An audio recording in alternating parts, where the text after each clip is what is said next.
कि हमारे पास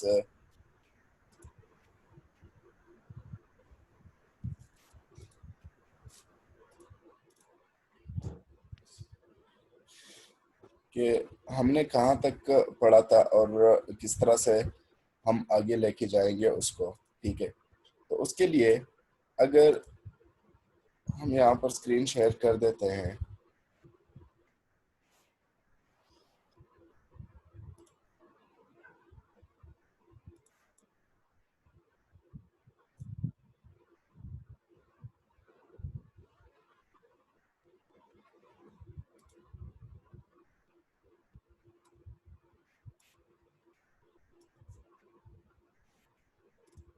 स्क्रीन नजर आ रही है आप लोगों को?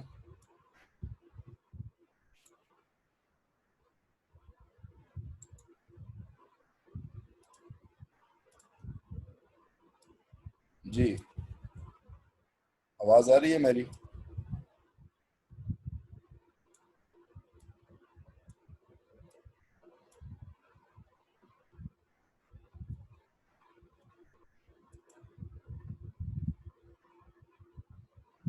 हेलो हेलो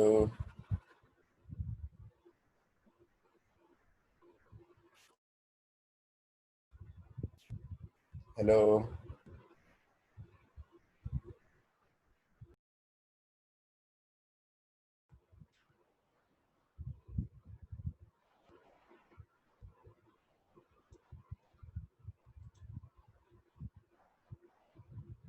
हेलो, आवाज आ रही है मेरी?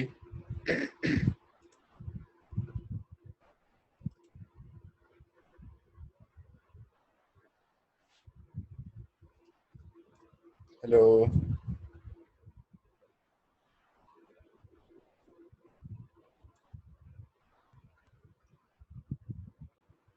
हेलो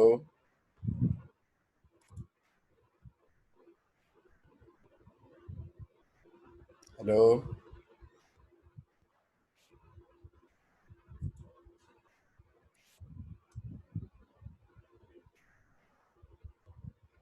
आवाज आ रही है मेरी?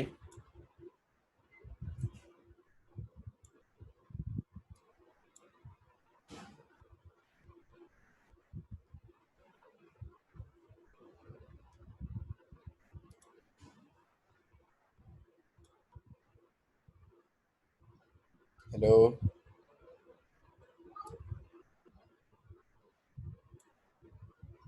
हेलो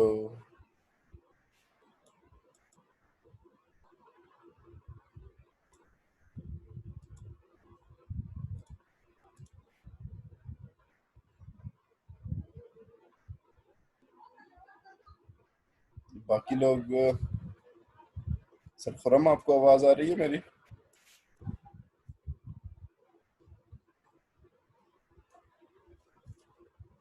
मैंने ऑन किया हुआ है बेटा।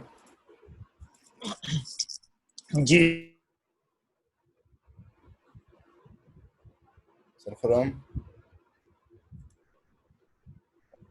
अभी आ रही है। अभी आ रही है आवाज? आ रही है सर।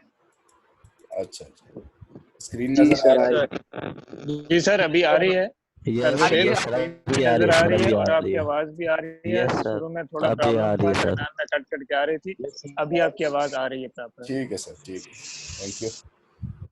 भी अच्छा, तो कल तक हमने पढ़ा था साइंटिफिक नोटेशन के बारे में। ठीक है, साइंटिफिक नोटेशन हमारा 1.3 का टॉपिक था। हमने उसमें कहा था कि साइंटिफिक किसी नंबर को, कोई बहुत ही बड़ा नंबर हो तो उसको हम साइंटिफिक नोटेशन में डिनोट कर देते हैं। मतलब उसके साथ हम यहाँ पर 10 raise to power p, m into 10 raise to power p लिख देते हैं। ठीक है, वो इसलिए लिखते हैं क्योंकि हमारे पास यहाँ पर वो नंबर जो होता है वो एक छोटे से एक मेमोरेबल, ठीक है, जिसको हम याद कर सकते हैं, ऐसी कंडीशन में आ जाता है। ठीक है, और उसको आसानी से हम लिख भी सकते हैं कहीं पर बहुत बड़े या बहुत ही ज्यादा छोटे नंबर को, और साथ में उसको याद भी कर सकते हैं। ठीक है, तो अभी हमारे पास है स्टैंडर्ड फॉर्म। ठीक है, स्टैंडर्ड फॉर्म, उसमें से मैंने आपको बताया था कि वो कौन सा होता है कि अगर only one non zero number on the left side of A decimal, ठीक है। अगर 10 रेज़ टू पावर p के फॉर्म में हम उसको लिखे और m में फिर हमने ध्यान रखना है कि m में हमने क्या करना है, हमने डेसिमल से पहले सिर्फ एक नॉन जीरो नंबर रखना है, ठीक है। तो अगर कोई नंबर इस फॉर्म में हो, ठीक है, जिसको मैंने अभी अंडरलाइन किया, ठीक है, अगर इस फॉर्म में कोई भी नंबर हो तो हमारे पास वो स्टैंडर्ड फॉर्म में भी रहता है और साथ में वो साइंटिफिक नोटेशन भी कहलाता है। साइंटिफिक नोटेशन क्यों कहलाएगा? क्योंकि multiply by 10 raise to power something इसके साथ आया हुआ है, 10 रेज़ टू पावर -3 आया हुआ है। और स्टैंडर्ड फॉर्म क्यों है? क्योंकि डेसिमल के लेफ्ट साइड पर, ठीक है, जो पॉइंट है उसके लेफ्ट साइड पर हमारे पास एक नॉन जीरो नंबर है, मतलब जीरो नहीं है, कोई और नंबर है और वो क्वांटिटी में कितने हैं, एक नंबर है, ठीक है।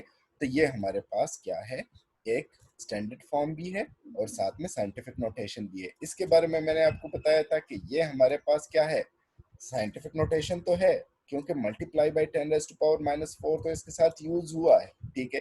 ये वो m है, ठीक है, और ये वो 10 रेज़ टू पावर p है, ठीक है। तो ये तो उस फॉर्म में है, m multiply by 10 raise to power p के फॉर्म में, ठीक है। लेकिन यहाँ पर अगर हम देखें तो पॉइंट के या डेसिमल के लेफ्ट साइड पर कितने नंबर है, एक, दो, ठीक है, वन भी है और टू भी है, ठीक है, दो नंबर्स है, ठीक है। तो यहाँ पर हमें सिर्फ और सिर्फ एक डिजिट होना चाहिए, ठीक है। तो वो इस कंडीशन के मुताबिक ये नंबर उस सिचुएशन में नहीं आता, ठीक है। तो इसलिए ये हमारे पास क्या है, साइंटिफिक नोटेशन है लेकिन स्टैंडर्ड फॉर्म नहीं है, जबकि ये वाला साइंटिफिक नोटेशन भी है और स्टैंडर्ड फॉर्म में भी है। ये कल तक की बात थी, ठीक है। अभी आज का जो हमारा टॉपिक है वो क्या है, प्रीफिक्सेस, ठीक है। प्रीफिक्सेस इंग्लिश में भी हम यूज करते हैं, ठीक है, और उसको हम फिजिक्स में भी यूज करते हैं या फिर हम कह सकते हैं कि साइंस में भी यूज कर सकते हैं। इंग्लिश के प्रीफिक्सेस क्या होते हैं, जिस तरह के हम मुख्तलिफ छोटे छोटे वर्ड्स लगा देते हैं किसके साथ, इंग्लिश के बाकी वर्ड्स के साथ, और उसकी मीनिंग ही चेंज हो जाती है। जिस तरह के कॉन्शियस है, ठीक है, हम कहते हैं एक बंदा अपने कॉन्शियस में है, ठीक है, कॉन्शियस फॉर्म में है, ठीक है। दूसरा हम कह देते हैं कि वो अनकॉन्शियस, जो अन यू एन मैंने लगा दिया, ठीक है। तो वो यू एन का मतलब क्या है, वो यू एन इंग्लिश का प्रीफिक्स, ठीक है, उसने उसकी मीनिंग ही चेंज कर दी। इसी तरह से हमारे पास क्या है, मुख्तलिफ फिजिक्स में या साइंस में इस तरह से स्मॉल स्मॉल प्रीफिक्सेस होते हैं जो कि एक बहुत बड़े या बहुत छोटे नंबर को रिप्रेजेंट करते हैं। जिस तरह के हमने मीटर है, हम उसको m से रिप्रेजेंट करते हैं। अगर इसके साथ मैं k लगा दूं तो ये क्या बन जाता है, किलोमीटर्स। तो इसमें से ये जो k मैंने लगाया, ये जो किलो मैंने लगाया, ये इसका क्या है, ये इसका प्रीफिक्स है। अगर इसी तरह से अगर मैं मीटर के साथ क्या लगा दूं, इसने क्या किया, मीटर को एक बहुत के मैंने उसके साथ लगा दिया तो वो किलोमीटर मतलब एक बहुत बड़ा यूनिट बन गया। अगर इसके साथ मैं सी लगा दूं, ठीक है, तो ये क्या बन जाएगा, सेंटीमीटर। तो ये जो सेंटी मैंने लगाया, ठीक है, ये सी जो मैंने लगाया ये असल में इसके साथ क्या है, प्रीफिक्स है। सो इसको हमने यहाँ पर डिफाइन किस तरह किया है, prefixes are these are certain specific powers of 10, ठीक है। ये 10 के कुछ पावर है, जिस तरह की किलोमीटर है, अगर मैं मीटर है उसके साथ क्या 1000 मीटर हो, 1000 को मैं किस तरह से लिख सकता हूँ पावर में, 10 रेज़ टू पावर 3 के फॉर्म में लिख सकता हूँ। सो 10 रेज़ टू पावर 3 मीटर मतलब 1000 मीटर, वो बराबर होते हैं किसके, एक एक किलोमीटर के, ठीक है, एक किलोमीटर के बराबर है। तो इसके बारे में यहाँ पर बताया जा रहा है कि these are certain specific power of tens, ये कुछ खास पावर्स होते हैं 10 के, ठीक है, which have been given special name, जिनको कुछ स्पेशल नाम दिए गए हैं। जिस तरह 10 रेज़ टू पावर 3 को मैंने आपको बताया कि इसको हमने किसका नाम दिया है, किलो का नाम दिया है। एंड सिंबल्स, और सिंबल्स मैंने जस्ट यहाँ पर एक के लगा दिया और आपको पता चल गया कि ये अभी मीटर नहीं रहा बल्कि किलोमीटर रहा, ठीक है, किलोमीटर हो गया है। तो ये हमारे पास क्या बन जाता है, ये हमारे पास एक प्रीफिक्स बन जाते हैं, and are frequently used, in measurements, और बार बार हम इसको क्या करते हैं, मेजरमेंट में यूज करते हैं। आपने जब भी आप गाड़ी इस्तेमाल करते हो तो आप कहते हैं कि गाड़ी की स्पीड कितनी है, गाड़ी की स्पीड जो है वो 40 किलोमीटर पर आवर है, 30 किलोमीटर पर आवर है, 100 किलोमीटर पर आवर है, ठीक है। तो बार बार हम ये प्रीफिक्सेस यूज करते रहते हैं, बार बार इसको ये हमारे सामने आते रहते हैं। या फिर अगर छोटा यूनिट हो तो हम कहते हैं कि ये इतने सेंटीमीटर है, इतने मिलीमीटर है, ठीक है। तो ये मुख्तलिफ, ये मिलीमीटर, ये मिली का वर्ड, ये सेंटी का वर्ड, ये हमारे पास किलो का वर्ड, ठीक है। इस तरह से बहुत सारे हैं, इसको बारे में हम पढ़ेंगे। ये सारे हमारे पास क्या है, ये प्रीफिक्सेस है। अगर किलो है तो किलो का मतलब है 10 raise to power 3, 10 raise to power 3। अगर सेंटी का मतलब है तो सेंटी मतलब 10 रेज़ टू पावर 2, ठीक है। तो ये हमारे पास मिली है 10 रेज़ टू पावर -3, ठीक है। तो ये माइक्रो है, जिस तरह के हमने इसको ये वाला सिंबल दिया है, ठीक है, म्यू का सिंबल दिया, इसको हम क्या कहते हैं, म्यू, ठीक है। ग्रीक या लैटिन का वर्ड है म्यू, ठीक है, उसका सिंबल भी है। तो ये हमारे पास माइक्रो के लिए यूज होता है, ठीक है। तो इसी तरह से नैनोमीटर, ठीक है, नैनोमीटर को हम रिप्रेजेंट करते हैं स्मॉल एन से, ठीक है। तो ये सारे क्या है, प्रीफिक्सेस है। So these are certain specific powers, ये कुछ खास पावर है, हर एक का वो नाम नहीं है, ठीक है। हर एक का अपना नाम नहीं है। मतलब अगर मैं कहूँ कि 10 रेज़ टू पावर 2 का है, 3 का है, तो 4 का क्यों नहीं है, ठीक है। 4 का इसलिए नहीं है क्योंकि उसको रखा नहीं गया, हम उसको चेंज कर सकते हैं, ठीक है। तो ये हमारे पास क्या है, इस तरह से 10 रेज़ टू पावर 5 का भी नहीं है, लेकिन 10 रेज़ टू पावर 6 का है, ठीक है। तो जिसको हम मेगा कहते हैं, ठीक है, 10 रेज़ टू पावर 6 को। तो ये कुछ खास 10 के पावर है, उनको खास नाम दिए गए हैं और उनको खास सिंबल से रिप्रेजेंट करते हैं हम, ठीक है। तो इसको हम क्या कहते हैं, इसको हम प्रीफिक्सेस कहते हैं। इसकी एग्जांपल अगर मैं दूं, ठीक है, तो ये हमारे पास सारे प्रीफिक्सेस हैं, जो कि स्टार्ट में आपको नजर आ रहा होता है, ऑटो, ठीक है।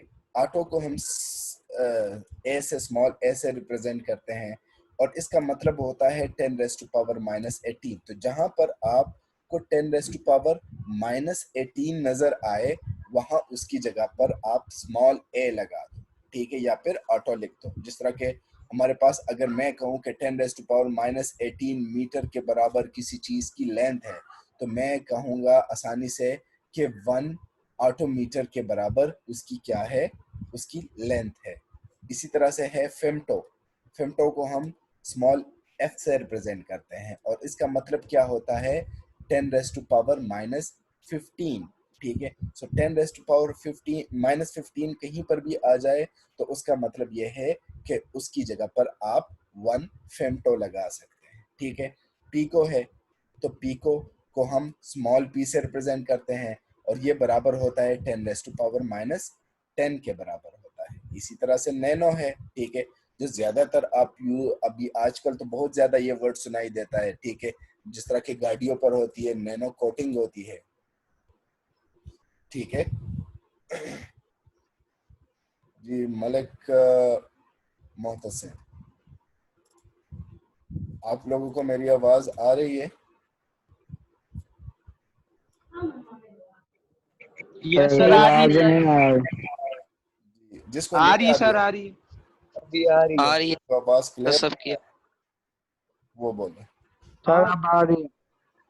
ठीक है जी। तो अभी तक समझ आई आपको? Yes sir. कोई क्वेश्चन हो तो पूछ सकते हैं।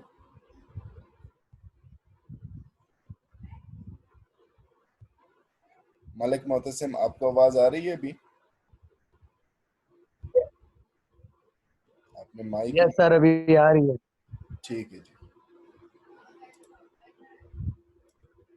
जी सरखुरम। जी sir Suhaib, sorry to interrupt you. Sir ये एक स्टूडेंट है खलील, फर्स्ट ईयर आई। तो खलील मेरी क्लास में कोई भी नहीं है। इसको एक तो कहें कि अपना नाम करेक्ट करे, या अगर किसी के पेरेंट्स में से हैं तो अपना नाम बताएं, या स्टूडेंट का पूरा नाम लिखें, क्योंकि खलील फर्स्ट ईयर आई में कोई भी नहीं है। ठीक है जी। और रिजवान इकबाल अपने क्लास को, अपने सेक्शन को मेंशन करें, और जितने भी स्टूडेंट हैं वो अपने क्लास अपने नाम के साथ अपनी क्लास और सेक्शन को जरूर मेंशन करें ताकि आपकी अटेंडेंस हो सके। ठीक है। Yes attendance sir. के बगैर आपका एडमिशन नहीं जाएगा। रिजवान बेटा अपना नाम के साथ क्लास मेंशन कर लो, ठीक है, सेक्शन मेंशन कर लो। अहद शबीर का भी नहीं है, अली गोंदल का भी नहीं है, और अमार अजमल का भी नहीं है। बहुत सारे हैं इस तरह से जिनके नाम के साथ उनका सेक्शन मेंशन नहीं है, ठीक है। तो वो क्या कर ले, अपना सेक्शन लाजमी मेंशन कर ले, क्योंकि तब तक आपकी अटेंडेंस नहीं लगेगी और यही अटेंडेंस आपकी रजिस्टर में कॉपी होगी जब कॉलेज खुलेगा, स्कूल खुलेगा, ठीक है। तो तब ये वहां पर भी कॉपी होगी, ठीक है। तो यस अपने सर। जी जी, thank you sir. Thank you. Thank you sir. और सारे अपने जो आपका रियल नेम है वो मेंशन करें, कोई कोई और यस सर। कोई और नाम मेंशन ना करे, ठीक है, ताकि बाकी टीचर्स को भी हमें भी आसानी रहे, ठीक है। इस तरह के अभी अहद शबीर है, अहद बेटा अपना नाम चेंज कर, ये सेक्शन मेंशन कर लो। अच्छा, तो ये हमने अभी तक पढ़ा कि ये जो नैनो है, ठीक है, नैनो को कवर्ड आजकल आप बहुत ज्यादा सुनते आए होंगे, ठीक है। हर जगह पर नैनो का वर्ड आ रहा होगा। नैनो जिस तरह के अभी हमारे पास ज्यादातर आप लोगों ने देखा होगा कि नैनो कोटिंग होती है मुख्तलिफ चीजों की। कभी वो हाइड्रोफोबिक होते हैं, मतलब पानी को वो अब्जॉर्ब नहीं करते, ठीक है। तो ये हमारे पास क्या होते हैं, ये हमारे पास इसी तरह से मुख्तलिफ फॉर्म्स में यूज हो रहा होता है। नैनो कार्बन नैनो ट्यूब्स, ये जो आपके रैकेट्स होते हैं जिससे आप टेनिस खेलते हैं, या फिर आजकल ज्यादातर ये दूसरे उसके लिए जो रैकेट यूज होते हैं, ठीक है, बैडमिंटन के लिए, तो वो भी किसके बनते हैं, वो भी कार्बन नैनो ट्यूब्स के बनते हैं। तो वहां पर भी नैनो का वर्ड आया। गाड़ियों के ऊपर आजकल जो कोटिंग होती है, ठीक है, वो भी नैनो कोटिंग होती है, तो वहां पर भी नैनो। या फिर बाज आपने फेसबुक वगैरह पर एक एडवर्टाइजमेंट देखी होगी, ठीक है, उसमें से कपड़े पहने होते हैं या फिर शूज पहने होते हैं जो कि गंदे नहीं होते, मतलब मिट्टी उस पर नहीं जमती, ठीक है। तो वो उसके साथ अगर उसको आप गौर से देख ले तो उसको बताया होगा कि नैनो फैब्रिक यूज हुआ हुआ है, ठीक है। तो ये जो नैनो का वर्ड है, ठीक है, ये हमारे पास क्या है, ये हमारे पास 10⁻⁻⁹ ये एक पूरी दुनिया है 10⁻⁹ की, ठीक है। जिस तरह के मैंने जो फिजिक्स पढ़ी है, ठीक है, वो क्या है, नैनो फिजिक्स है, ठीक है। तो नैनो फिजिक्स का मतलब ये है कि वहां पर सारा का सारी की सारी मेजरमेंट, सारी की सारी एक्सपेरिमेंट्स, ठीक है, वो किस लेवल पर होती है, 10⁻⁹ मीटर्स के उस पर होती है, ये लेवल पर होती है, ठीक है। इस तरह से माइक्रो, ठीक है, तो आप लोगों ने बहुत बायोलॉजी में बहुत यूज किया होगा कि माइक्रो ऑर्गेनिजम्स है, ठीक है। माइक्रो ऑर्गेनिज्म का मतलब क्या है कि उनका साइज किसकी रेंज में है, 10⁻⁻⁶ की रेंज में है। तो ये जो माइक्रो का वर्ड यूज हुआ है, देखो ये एक स्पेसिफिक नाम दिया गया है किसको, 10 के एक स्पेसिफिक पावर को, ठीक है, और उसको एक खास सिंबल दिया गया है, और इस चीज को हम क्या कहते हैं, प्रीफिक्स कहते हैं।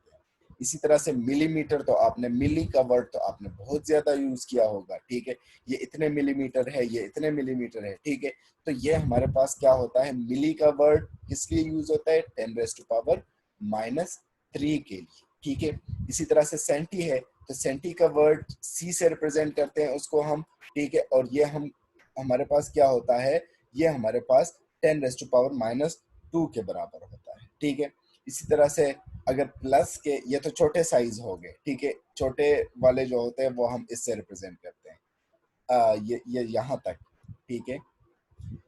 इसी तरह से डिसी है, ठीक है, तो डिसी का वर्ड जो है, ठीक है, वो हम डी से रिप्रेजेंट करते हैं। अगर 10⁻⁻⁻1 आ जाए किसी के साथ, तो उसकी जगह पर हम 10⁻⁻1 की जगह पर हम स्मॉल डी लगा सकते हैं। और उसका मतलब होता है, अगर मैं कहूँ कि यहाँ पर 10⁻⁻1 मीटर किसी चीज की लेंथ है, तो उसको मैं आसानी से लिख सकता हूँ कि वो उसकी लेंथ कितनी के बराबर है, वो 1 डेसीमीटर के बराबर है, ठीक है। इसी तरह से अगर हमारे पास कोई चीज हो जिसकी पावर हमारे पास 10 की पावर क्या हो, 10⁻1 हो, तो उसके लिए हम डेका का वर्ड यूज करते हैं, 1 डेका मीटर, ठीक है, 1 डेका मीटर, ठीक है। तो ये डेका का वर्ड जो है, ठीक है, ये क्या है, ये हमारे पास इसमें से प्रीफिक्स है, और ये रिप्रेजेंट किस चीज को करता है, 10⁻1 को रिप्रेजेंट करता है। किलो, वो तो आप लोग रोजाना के हिसाब से यूज करते हैं, इतने किलो का गैस है, ठीक है, इतने किलो की चीनी है, इतने किलो की बाकी चीजें हैं, ठीक है। तो ये हमारे पास क्या है, ये हमारे पास एक प्रीफिक्स है किलो का, और ये किस चीज को रिप्रेजेंट करता है, 10⁻³ को रिप्रेजेंट करता है। इसी तरह से मेगा है, मेगा जिस तरह के आपने बिजली के फॉर्म में लोग यूज करते हैं कि इतना मेगाबाइट्स, सॉरी ये तो उसके फॉर्म में हो गया कंप्यूटर की लैंग्वेज में, ठीक है, कि इतने मेगाबाइट्स, ठीक है, हमारा हार्ड ड्राइव है, ठीक है, और इतना मेगावाट की बिजली, अगर उसके इलेक्ट्रिसिटी के लैंग्वेज में हम बोले, ठीक है, तो हम कहते हैं इतनी मेगावाट की बिजली, ये फला जो हमारा तरबेला है वो इतने मेगावाट की बिजली बनाता है, ठीक है।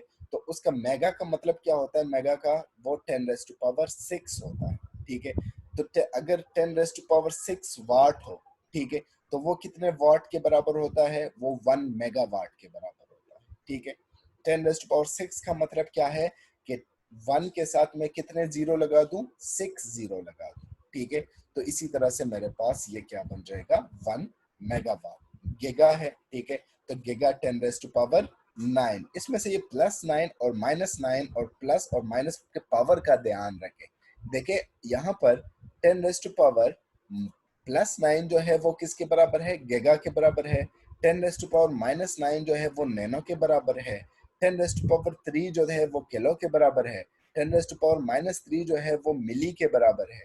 तो इसमें से आपको कंफ्यूजन होगी, लेकिन ये जो चार्ट गिवन है, ठीक है, ये जो आपको टेबल गिवन है, ठीक है, इसको आपने मेमोराइज करना है, ठीक है। टेरा है, ठीक है, तो टेरा के साथ भी हम क्या 10⁻12 की जगह पर हम क्या यूज कर सकते हैं, 1 टेरामीटर, ठीक है, 1 टेरावाट, ठीक है। तो ये सारी चीजें क्या है, ये हमारे पास मुख्तलिफ यूनिट प्रीफिक्सेस है। इसी तरह से पीटा है, पीटा को हम कैपिटल पी से रिप्रेजेंट करते हैं, ठीक है, कैपिटल पी से रिप्रेजेंट करते हैं, और ये हमारे पास क्या हो जाएगा, 10⁻13 की जगह पर यूज करते हैं। और एक्सा है, एक्सा को हम किस चीज के जगह पर यूज करते हैं, 10⁻12 की, सॉरी 18 की जगह पर, ठीक है। तो ये हमारा 10⁻18 की जगह पर क्या यूज होता है, एक्सा यूज होता है, ठीक है। तो ये सारे के सारे ये जो है, ये जो नाम हमने रखे हैं, ये किस चीज के नाम है, ये 10 के पावर्स के नाम है, ठीक है, मुख्तलिफ पावर्स है, और इनको हम इन सिंबल से रिप्रेजेंट करते हैं, ठीक है। इन सिंबल से रिप्रेजेंट करते हैं, तो ये हमारे पास क्या बन गए, ये हमारे पास मुख्तलिफ प्रीफिक्सेस बन गए, ठीक है। अभी किसी का कोई क्वेश्चन हो, कोई बात समझ नहीं आई हो, ठीक है, तो वो अपने आप को अनम्यूट कर सकते हैं।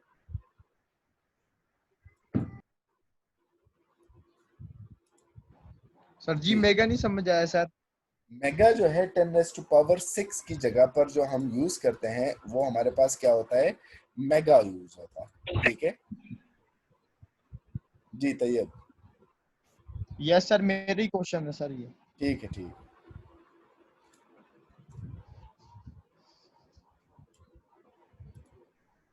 जी। और किसी को समझ नहीं आई हो,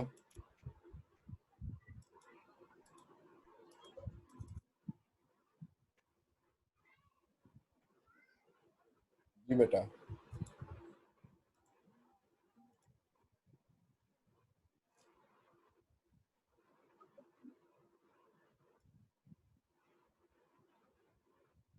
जी, हसन जमील।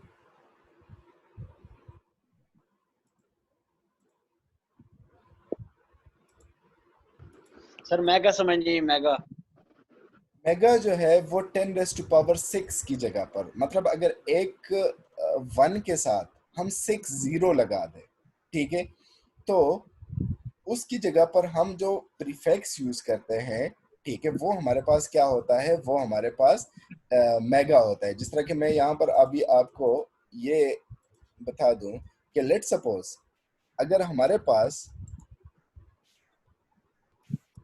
ये है 1, उसके साथ मैं कितने जीरो लगा दूं, 1 2 3 4 5 6। ये लेट सपोज मैं कहूं कि एक बिजली घर है, जिसमें से एक छोटा सा बिजली घर है, वो इतने वाट की हमारे पास क्या बनाती है, बिजली बनाती है, ठीक है। तो उसकी जगह पर अब इतने बड़े नंबर को लिखने की जगह पर मैं क्या लिख सकता हूँ, इसको इस तरह से लिख सकता हूँ 10⁻6 वाट, ठीक है। या फिर अगर प्रीफिक्सेस में इसको मैं लिखूं तो मैं इसको लिख सकता हूँ 1 मेगा वाट, ठीक है। तो ये मेरे पास 1 मेगावाट हो जाएगा, ठीक है। तो मेगा को हमने किस चीज की जगह पर यूज किया हुआ है, 10⁻6 की जगह पर, या फिर 1 और 6 जीरोस की जगह पर, ठीक है। तो उसकी जगह पर जो हमने यूज किया हुआ है वो हमने इसी तरह से ये हमारे पास आया हुआ है, ठीक है जी। और किसी का यस सर, क्वेश्चन? आगे। जी, और किसी का कोई क्वेश्चन? Okay sir. अच्छा जी, नो सर। यस सर, आगे समझ। ठीक है। तो ये हमारे पास क्या हो गए, मुख्तलिफ प्रीफिक्सेस हो गए। अब इसके बाद हम क्या पढ़ेंगे, इसके बाद हम पढ़ेंगे कि हमारे पास ये जो ये मुख्तलिफ कन्वेंशंस हैं। पहले तो मैं आपको एक कन्वेंशन का लफ्ज, अच्छा ये जो पिछला हमने स्लाइड पढ़ा, ठीक है, पिछला टॉपिक पढ़ा, इसके बारे में अगर आपने और भी कुछ वो करना है, ठीक है, स्टडी करना है या इसी लेक्चर को दोबारा स्टडी करना है, तो आप ये जो नीचे लिंक दिया गया है, ठीक है, इस पर आप क्लिक करके, ठीक है, आप एक वीडियो देख सकते हैं। और मेरे ख्याल में सबक फाउंडेशन की है, ठीक है। तो उनकी एक वीडियो है जो कि प्रीफिक्सेस को यही अल्फाज में ही आपको दोबारा समझाएंगे, ठीक है। तो उसको भी आप क्लिक करके वहां से स्टडी कर सकते हैं, ठीक है। अच्छा, ओ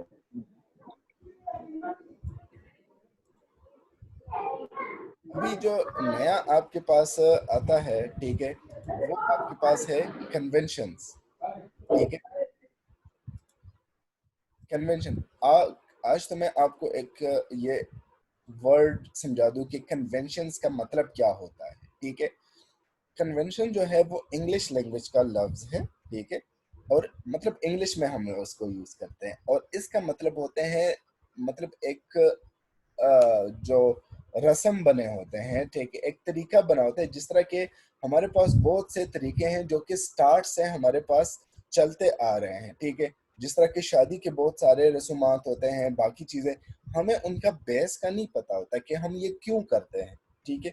ना हमारे पास उसकी कोई रीजनिंग होती है, ठीक है, कि ये हम करते क्यों हैं, ठीक है। लेकिन हमारे बड़ों ने किया होता है, ठीक है, तो इसलिए हम उस चीज को फॉलो करते रहते हैं। इसी तरह से एसआई यूनिट को, ये जो टॉपिक है ये हमें क्या समझाएगा कि हमने एसआई यूनिट्स को किस तरह से लिखना है, ठीक है। लिखना किस तरह से है, उसके कुछ रूल्स बने हुए हैं, कुछ कन्वेंशंस बनी हुई है, ठीक है। कुछ उसमें से हमारे पास इस तरह से हायरार्की बनी हुई है कि हमने उसको उसी तरह से लिखना है, ठीक है। हम उस पर रीजनिंग नहीं कर सकते। जिस तरह के मैंने यहाँ पर लिखा हुआ है कि in case of writing full name of unit, अगर आप फुल नेम ऑफ यूनिट लिखना चाहते हैं, ठीक है, जिस तरह के न्यूटन मैंने लिखा। अब इंग्लिश में क्या है, इंग्लिश में तो ये है कि अगर कहीं पर किसी बंदे का नाम आ जाए तो उसका पहला लेटर जो है वो आप क्या लिख दें, वो आप कैपिटल लिख दें, ठीक है। लेकिन यूनिट्स के फॉर्म में क्या है, ये एक कन्वेंशन है, एक रूल है कि अगर कहीं पर भी आप फुल नेम लिखे किसी यूनिट का, चाहे वो किसी यूनिट का नाम हो या वो यूनिट का नाम जो है किसी बंदे के नाम पर हो, आप हमेशा पहला जो लेटर होगा उसका, वो हमेशा क्या लिखेंगे, वो स्मॉल लेटर के फॉर्म में लिखेंगे, ठीक है, वो स्मॉल। तो ये एक कन्वेंशन। अब ये क्यों लिखते हैं, ठीक है, रीजन भी इसकी हो सकती है, रीजन नहीं भी हो सकती है, ठीक है, कोई भी इस पर वो आर्ग्यू नहीं कर सकता, ठीक है। तो ये एक कन्वेंशन है जिसको हमने भी फॉलो करना, ठीक है, और इसके बारे में फिर कल डिटेल में पढ़ेंगे, ठीक है। अगर आज किसी का कोई क्वेश्चन हो, ठीक है, तो वो आप अभी पूछ सकते हैं, ठीक है।